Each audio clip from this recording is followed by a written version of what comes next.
Now, so far, everything we've entered is fairly black and white. Well, specifically black. But we can colour everything that we've done. There are two sets of colours. There is a font colour. That colours the text, also known as a fore colour, F-O-R-E. And then there is your fill colour, which colours the entirety of the cell apart from the text, also known as a back colour. And these are available from these menus here in the font section of the Home tab. So if you're not seeing the Home tab, click on Home and then you'll see these fore colours and back colours. Now these menus, I just want to talk about these menus first because you might not actually be seeing them. These menus are collapsible. Now just to talk about the menus, as you can see, we've got Home, Insert, Page Layout, Formulas, and so on. Some of these you might not have. For instance, you might not have the Power Pivot or the Team toolbars. That's perfectly fine. Within each of these, we have got various groups: clipboard, font, alignment, which group together various buttons, such as the font colour or the fill colour. But it could be you can't actually see them. And that's because you can collapse these buttons up so that you have more space for your spreadsheet. Now to collapse them up, you click on this little up arrow here.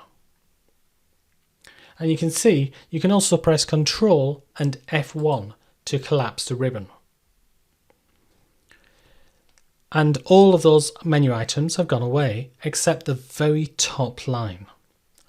So if I wanted to see one of those, I would click Home, and that temporarily brings back all of these menus. If I click away, they disappear.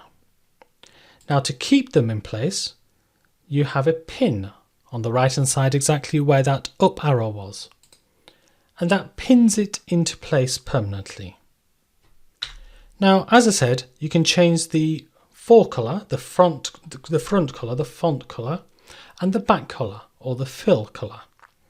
And these are all contained in the Home menu. Now the Home menu contains all of the items which are most frequently used for general purposes.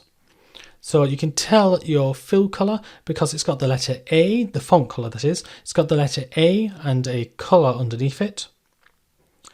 Now there's two parts to this. There's this button here with the A, and then there's a drop down right next to it. Now if I click on the drop down cell, I get a choice of 56 colours. So we have 48 colours here, which are standard to the theme. We'll be looking at changing the theme much later on, but for now these are just the standard themes. And you have your 8 standard colours. So a standard green, standard yellow, standard red. And if that was not sufficient, then you've got more colours. Clicking on more colours down here, you can see there's 3 dots after it, dot, dot, dot. That means there's a dialog box coming up.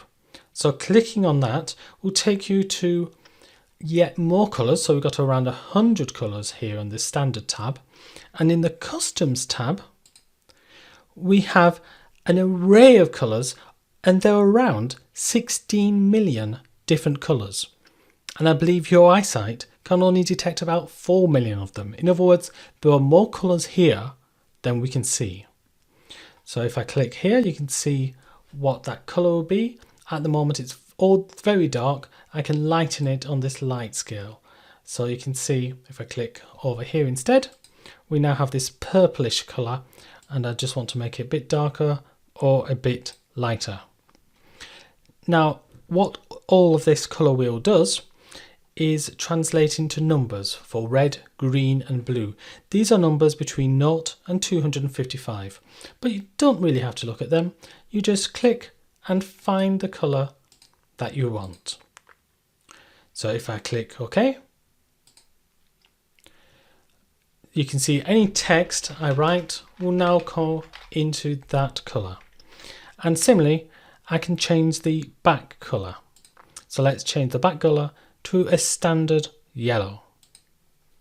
Now if I wanted to go back to the colours, then I would have to go back to an automatic colour and to a no fill colour, which is the default. No fill is not quite the same as white, not the same as white, because white is actually a colour.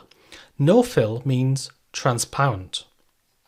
But if you want to go back to your custom colour, don't worry, it's down here in your recent colours. So here we are.